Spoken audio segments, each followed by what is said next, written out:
अध्ययन निष्पत्ती 010110 परिचित अपरिचित मजकुरामध्ये रस घेतात, गप्पा गोष्टी करतात आणि त्यांचे अर्थ शोधण्यासाठी विविध युक्त्यांचा वापर करतात.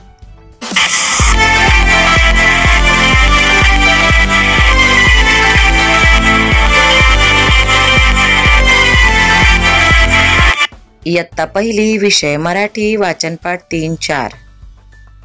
गावाजवळ टिंबटिंब होता. गावाजवळ ओढा होता.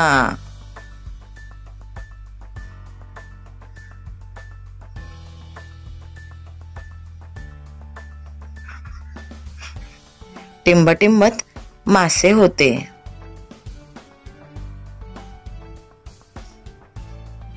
ओढ्यात मासे होते.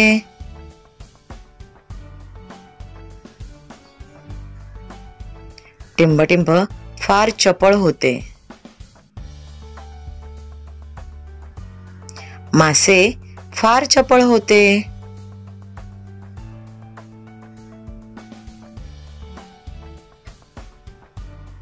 राजूला टिंबटिंब पकडायचे होते.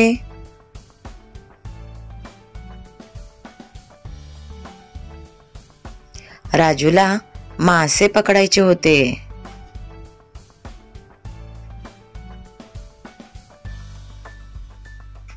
पकडता पकडता तोलच गेला.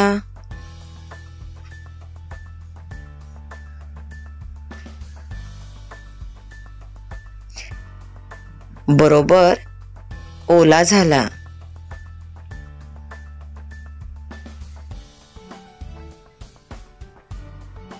माशांबरोबर ओला झाला.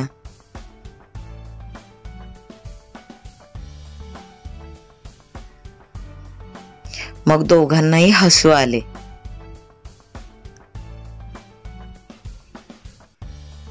आता आपण चित्रांच्या जागी योग्य शब्द वापरून वाक्य तयार करायचे आणि वाचायचे. गावाजवळ टिंबटिंब होता. टिंबटिंबत मासे होते. टिंबटिंब फार चपळ होते.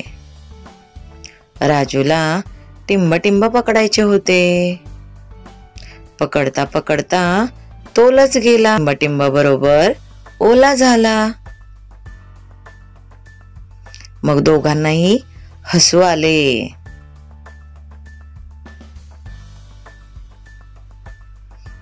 वाचन करा. गावाजवळ ओढा होता.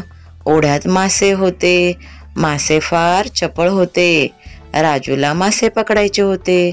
पकडता पकडता तोलच गेला. माशाबरोबर ओला झाला. मग दोघांनाही हसू आले. वाचनपाठ 4. आकाश निळे दिसत होते. जोराचा वारा सुटला होता. मुलांनी पतंग उडवायचे ठरवले. कैवल्याने पतंगाचे सामान आणले. अक्षताने पतंग बनवले.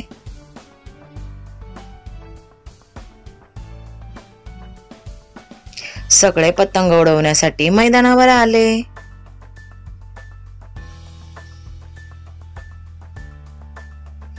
ॲना पतंग उडवत होती. ज्ञानेशने मांजा धरला होता.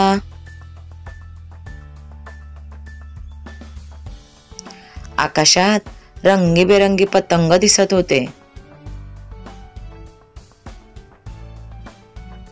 पतंग उडवून मुलांना मज्जा आली.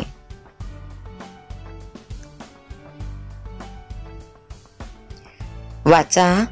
आकाश निळे दिसत होते. जोराचा वारा सुटला होता. मुलांनी पतंग उडवायचे ठरवले. कैवल्याने पतंगाचे सामान आणले. अक्षताने पतंग बनवले. सगळे पतंग उडवण्यासाठी मैदानावर आले. ॲना पतंग उडवत होती. ज्ञानेशने मांजा धरला होता. आकाशात रंगीबेरंगी पतंग दिसत होते. पतंग उडवून मुलांना मजा आली. मी सौ कल्याणी दत्तात्रय मोरे, प्राथमिक शिक्षिका, नवी मुंबई महानगरपालिका, शाळा क्रमांक 4 CBD, तालुका नवी मुंबई, जिल्हा ठाणे, UDAS नंबर 27 21 100 85 0.